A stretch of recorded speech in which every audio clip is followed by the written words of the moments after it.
We should mention first, congratulations to you. You're being honored by the Gridiron Greats. You are a Hall of Fame Gridiron Great. That is the first of hopefully many Halls of Fame for you, Gus.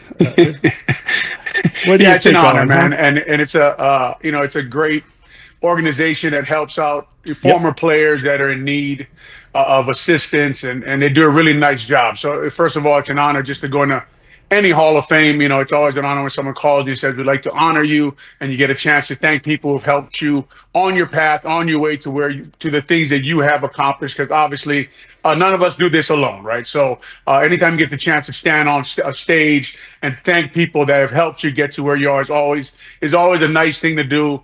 But also when you're with an organization that is helping things that is dear to my heart, right? Former players who are struggling maybe with health issues and things that they are going through. And you will be honored on May 30th at the Hyatt Regency O'Hare, and tickets are available. You should check it out. Go to, I'm trying to see the site, but Gridiron Greats, GGAHOF 2025, and you can inquire about tickets. It would be a very memorable night to be sure. So congratulations on that. And Olin, I know, we sit here and we talk every year, and every year it feels like the Bulls win the offseason, and the Bears win the offseason, and it feels like just hiring the coach and some of the moves they made, obviously finally getting to the offensive line, finally adding help to the defensive line. I believe they feel they have 5 new starters on the line of scrimmage.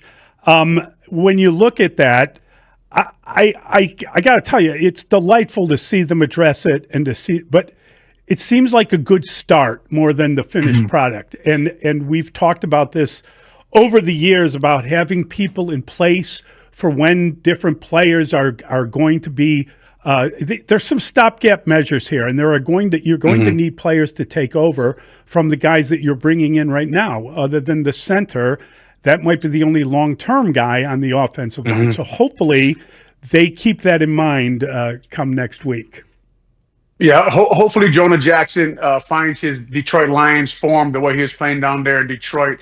Really good left guard for the Detroit Lions for years, right? And obviously surrounded by great football players in Taylor Decker, Frank Ragnow, and you can name all the, Panay Sewell and all the guys they had around them there at Detroit. But like you're saying, Mully, they had to go out and try to fix a position that they couldn't fix through the draft, right? And they went and got Grady Jarrett, because we're hoping that Javon Dexter at some point takes the next step here. Our Pickens takes another step, and hopefully we get Andrew Billings back, who I'm a huge fan of, to watch him play football. But like you're saying, they went out and they try to fix it through free agency and poured a lot of money into that offense line, something I've been asking for here for years. So can't complain too much about the choices they made. I don't know if I would have went about it in that way, of the way they try to fix it. They went out and got an older Joe Thuney from the Kansas City Chiefs. They got Dahlman, who was the best center on the market. So I'm happy they did that. They went in, got their offensive line, and now we're all, obviously, when you get all that stuff, you say to yourself, okay, what's not fixed? Let's talk about that for hours, right? So let's talk about the left tackle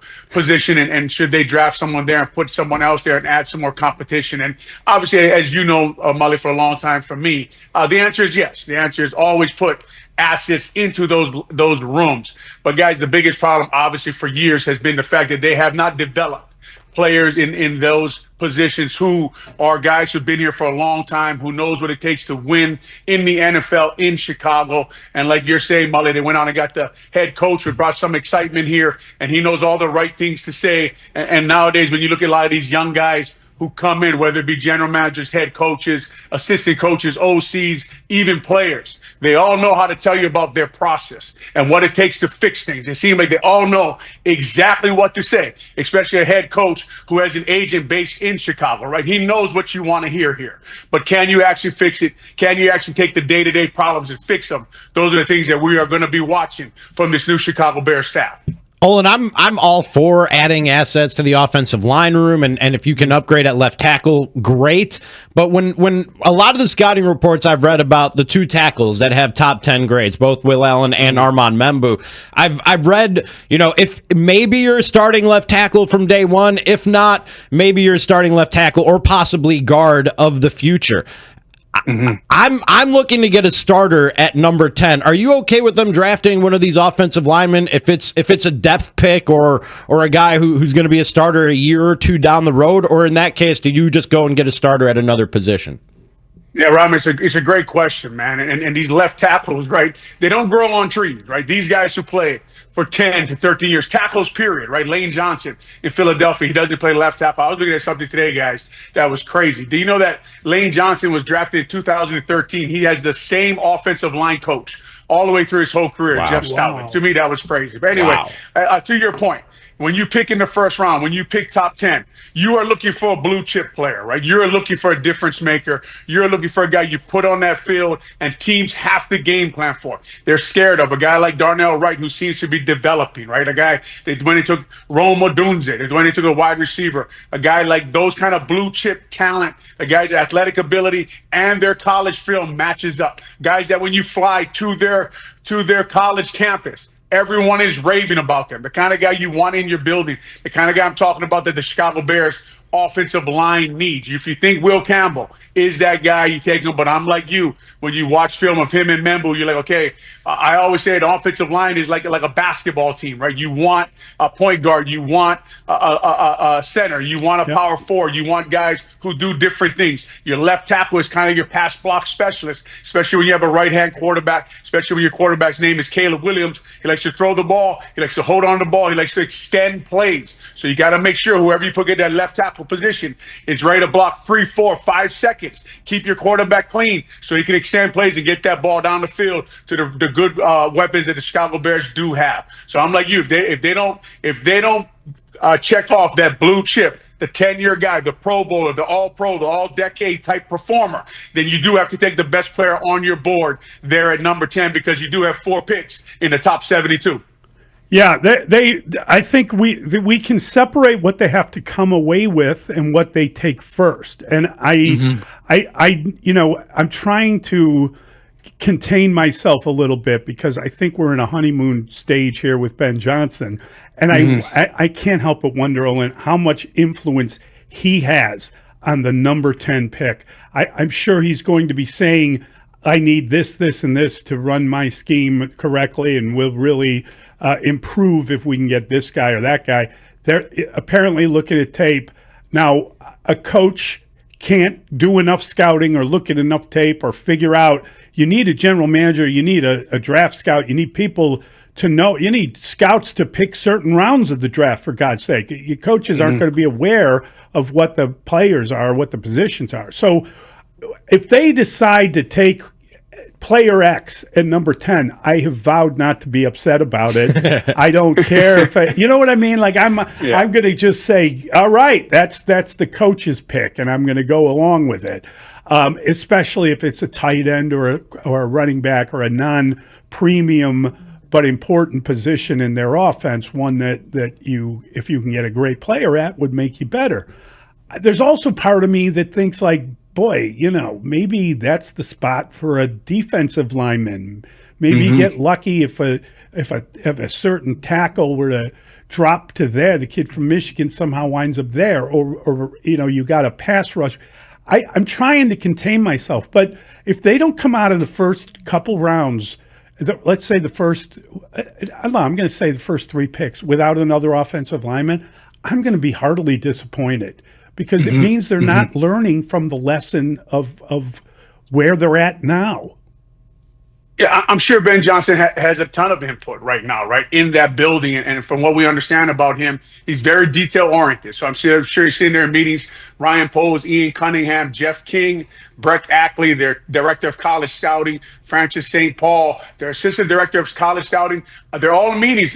This is their Super Bowl, Mully, like you're talking about, man. This is an exciting time up there at Hallis Hall. They got new coaching staff. They have all these scouts who have been there, and they want to get this thing fixed, man. They want to get it moving in the right direction. Like what you're talking about is a critical point, I think, for them, right? Study your history.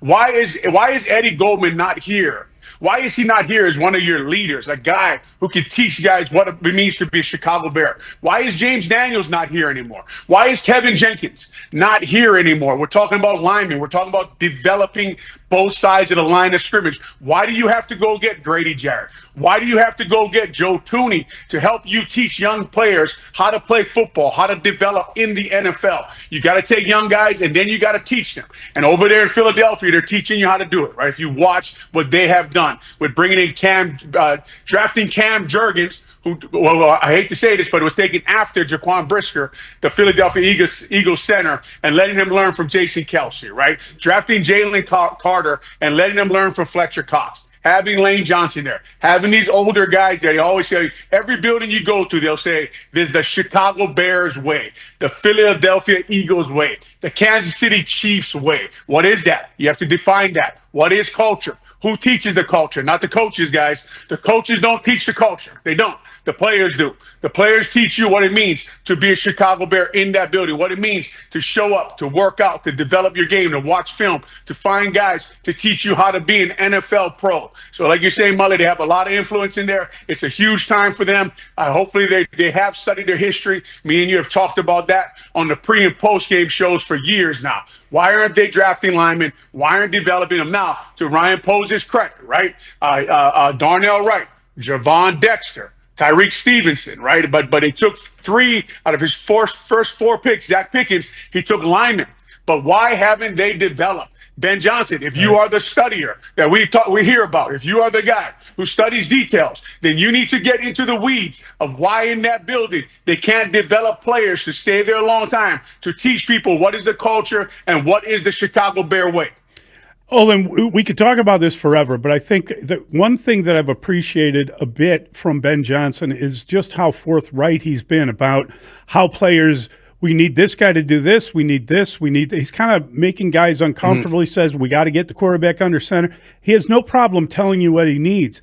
But when he says, when he talks about Baxter Jones in particular, and he says, we need more anchor. We need him to put on, make sure that he can drop the anchor and settle in at that position. The guy's coming off an ankle injury, a surgery. He probably isn't ready for the beginning of camp. It just might be the wrong time to try to put weight on a guy or to try to build his arse up a little bit so he can hold up. and then you look at Kieran Amagaji, and I'm just wondering, is he a legitimate ready to he had no offseason. He was thrown to the wolves last year. Is he have enough time to be a competitor in camp? Or, like, worst case scenario, what if you have to start the year with Thuney moving out to left tackle like he had to do? Oh no, that's not. You shouldn't even. I shouldn't even have brought it up. But they need more at that position. So I just want them to come away with someone else to add to that mix. Is that a fool's errand on my part? Man, Mully, it's mid-April. You're trying to ruin my morning. For the draft, and you got Joe Thuney playing left tackle. Listen, all the way back to your first points about Ben Johnson, and we talked about the process of these young guys always come in here nowadays, and they can explain to you their process, man, down to the last detail. They can talk to you for hours, and they sound great. But it's always the question always is we want him to put on weight. How? Right. The question is always how. Right. How do you want him to do that? How do you want him to build his anchor? How do you want to? That always sounds good to just say that, right? He's got to be able to build it. He's got to be able to build his anchor for 3 or 4 years. The question is, why hasn't he done that? Who in that? You have a lot of the same guys in that building, right? A lot of same people there that Braxton has been here with the whole time. The different O-line coach, but a lot of that strength staff has been here, right? They just elevated the head strength coach. They hired a few new guys, but that strength staff is who they're talking about. Mully, hips, hamstrings is your anchor for an NFL football player. Look, strong is strong, big isn't strong. Okay, so these are things that you have to talk about. And like you're talking about, Mully, if your ankle is bad, how does it absorb force when you get run into? I don't want to bore the people on the radio, but as you know, Mully, I do a lot of this, right? I do a lot of training of offensive linemen and talking to guys. And I've trained with Braxton Jones. Haven't seen him in years. Seen Kieran Amagaji. I've only seen him once or twice. But these are guys who have a lot to improve on, right? And Kieran had an injury too coming out of college. He has a quad problem, and he has to get that fixed. So we're talking about that left tackle position. You're talking about kicking Joe Thuney out. I almost hung up the phone, but I'll stay on this interview here. It's just, Mully, this team, as excited as we are about them, excited about this new draft, as excited we are about this new coaching staff and getting this thing turned around. They have more questions than answers right now, obviously, right? We know, we've watched the years they've been through. We know the last playoff game they won, I was on the field. I can barely walk onto a field now. Wow. That's how long ago it was. So they have a lot to work on up there. They have questions that they have to answer. A lot of answers sound great, right? It always sounds great, but in my mind, every time someone says something, I always think to myself, how? Please define that for me. Well, we're going to have him put on weight and drop his anchor. I see a lot of heavy guys who can't stop a bull rush, right? That doesn't mean you can stop a bull rush. Braxton Jones also has long arms. He should probably work on his punch, dealing out there, stopping guys, throwing the hands out there, getting them slow down. So a lot of things they got to work on up there. A lot of that offensive line problems, with Joe Tooney and Jonah Jackson and Dahlman, looks a lot better now. They have a lot more assets in that room. That offensive line, if I had to guess, is going to be better. Coach Roshar, their new offensive line coach, very well respected offensive line guy, teaches the fundamentals, teaches the game the right way. Getting that position moving in the right direction is huge for this team. Great stuff, Olin. Thanks a ton. Congrats again. Can't wait to talk to you on right after draft day. I think we'll be on that Saturday. Great stuff. Thank you, buddy. Thank you, guys.